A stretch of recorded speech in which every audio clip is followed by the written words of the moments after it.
Going from the bottom to the top are grade level projections and historical enrollment. So the blue is our pre-K and the orange is 12th graders. So you can kind of see how do our classes go from year to year. This chart shares exactly what our projections look like they're going to be for next year. The big takeaway that I want to emphasize on this chart is that our projected enrollment next year is to grow by 37 students across the system. And that 37 students doesn't necessitate a new classroom teacher because those 37 students will be sort of dispersed across the continuum of services. But what you will see in here, if you were to pull this up, is you'll see FY20 actuals, and that's our enrollment this year for Mount Daniel, Thomas Jefferson, Mary Ellen Henderson, George Mason, and then Jesse Thackeray. And then our projections for next year, and then ultimately in that last column you'll see the delta or the differential between actuals this year and projections for next year. So what that means is that each grade is going to fluctuate a little bit from year to year. The biggest example of that is our 6th grade at Mary Ellen Henderson this year is 236 students. Next year we're projected to be 171 because those 236 students are moving up to 7th grade. So it means that our 6th grade will go down by 65, but our 7th grade is going to go up by 41 because we have less students in 7th grade now, and it'll rise up from there. So that means we'll have to do some internal shifting of staff and moving some folks around just to make sure that we maintain our coverage of classes. But in the end, our grand total projection and change is 37 students. This is the pie chart that we show every year. It shows what are our revenues and what are our expenditures. We're very thankful to the Falls Church City Government because they do transfer to us projected for 2021. 81.7% of our school budget does come from the locality. And 14.7% comes from the state, and we get about 1.1% from the federal government, and then about 1.8% in fees and others. And then we have a small beginning balance that we carry forward that represents the entirety of our revenue. On the flip side of the expenditures, yes? On the revenue side, I'm assuming we get a significantly higher percentage of our revenue from city transfer than other cities in the state. Yeah, that's a great question. So the question was, just because you didn't have the mic, do we get a larger percentage of city transfer than other localities as relative to our budget than other localities? And the answer to that question is yes. And the reason for it is that the state does something called the Local Composite Index, which is sort of a general index of wealth of the community, which then dictates how much state funding comes. And any amount that the state doesn't fund based on the Local Composite Index, the locality has to pick up the rest. So a good way to think about it is, or an easier way to think about it is, it's about an 80-20 split, or even less than that actually. But we get about, our Local Composite Index is a 0.8, which is the highest it can be, which means that about 80% of our budget would come from the locality and 20% from the state. So yes, is the answer. On the expenditure side, the thing I want to point out here is the main driver in our budget every year is people. We are a people organization. It's what we do. We work with kids. We have staff. So 86%, 87% almost of our budget goes into salary and benefits. We have a small percentage that goes into contracted services. Small percentage that goes into materials and supplies. We have some utilities and travel, capital replacements and transfer and reserves. The reason that I point out the salary and benefits piece as being such a significant part of our budget is that oftentimes we're asked, are there places that you can pull back in your funding or tighten your belt a little bit?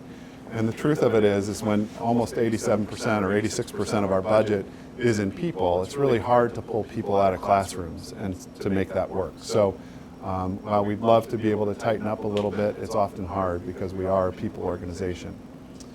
So in December, on the 9th, the City Council gave us guidance, and that's what they do every year.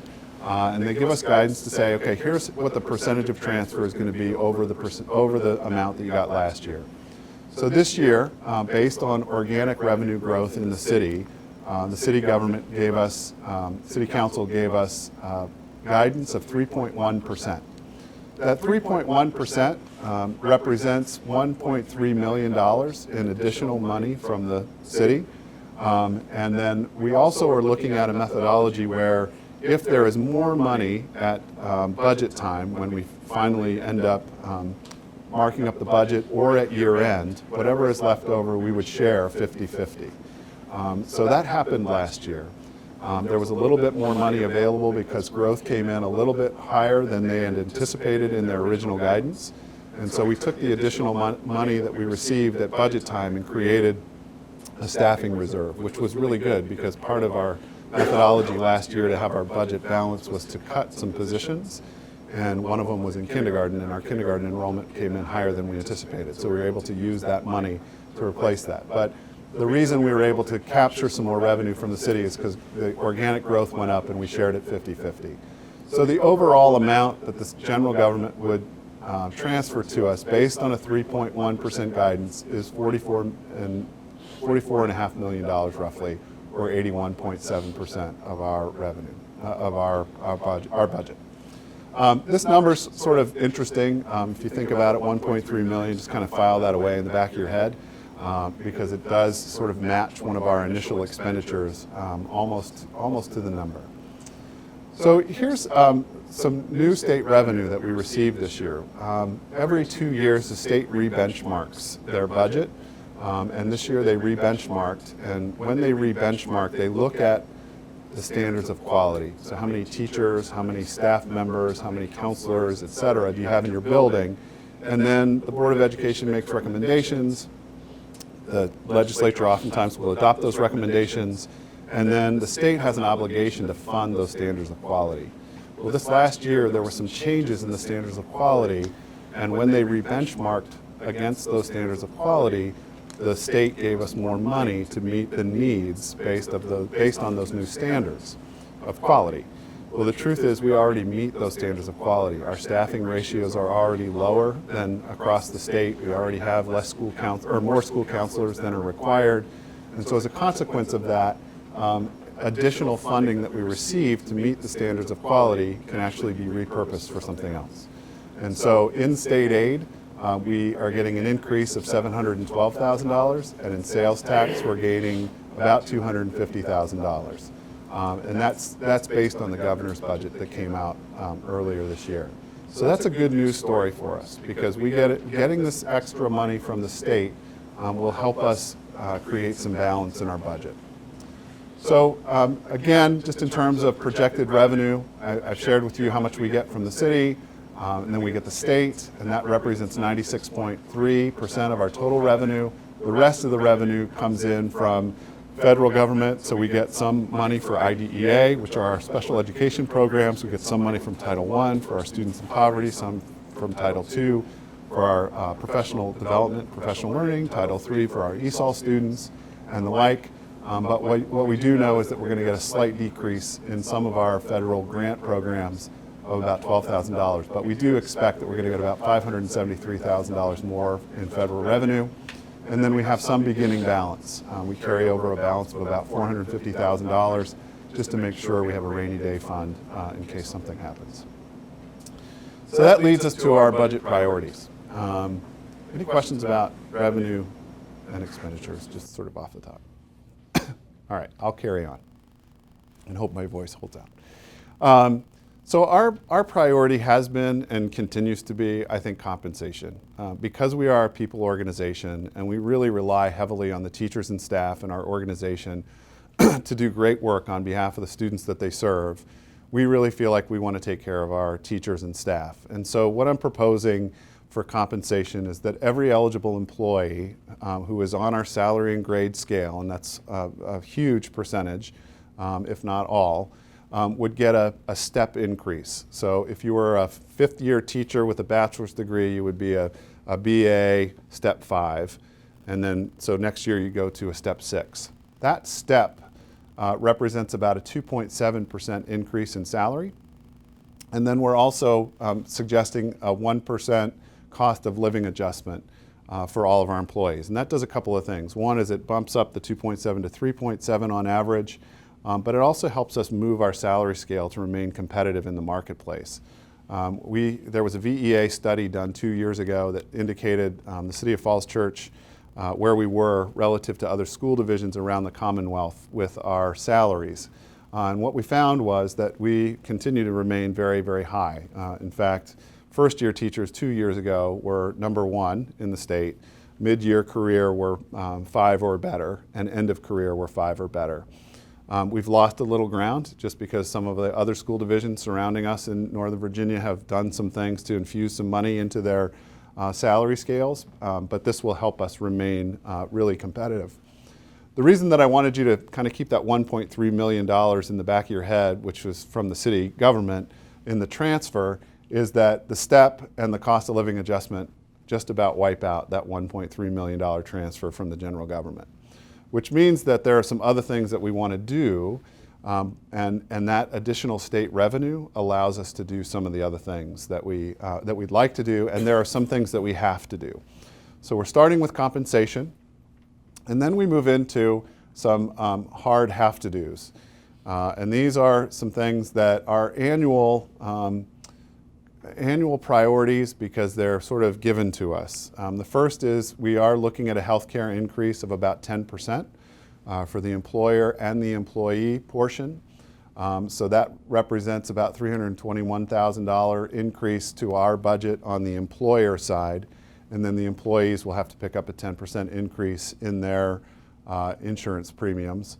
Additionally, the Virginia Retirement System is making some modifications to maintain the trust, the Virginia Retirement Trust, and so they are suggesting that we they're changing their retirement rate from 16.68% to 17.83%, which means we have to kick in a little bit more. So we are going to be kicking in about $271,000 to the Virginia Retirement System.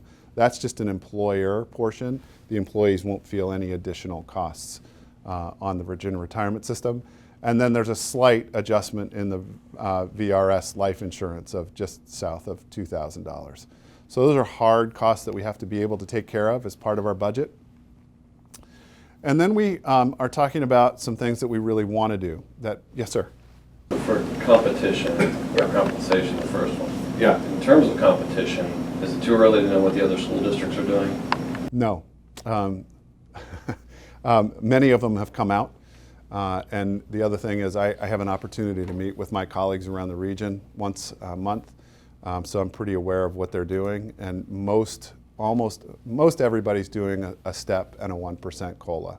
There are some that are doing something a little bit different where they're looking and targeting some of their compensation a little bit differently.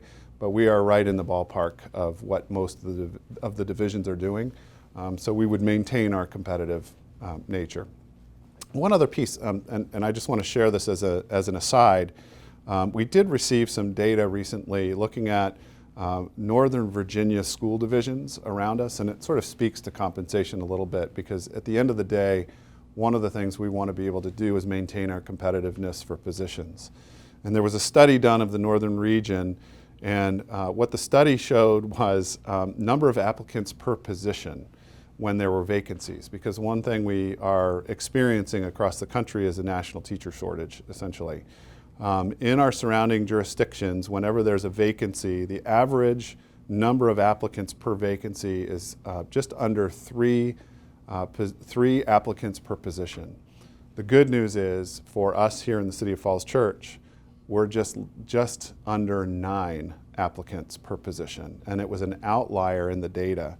So I think that speaks to a number of things. Certainly one is the compensation that we are committed to, but the other is the small nature of the division and knowing our teachers and really supporting them.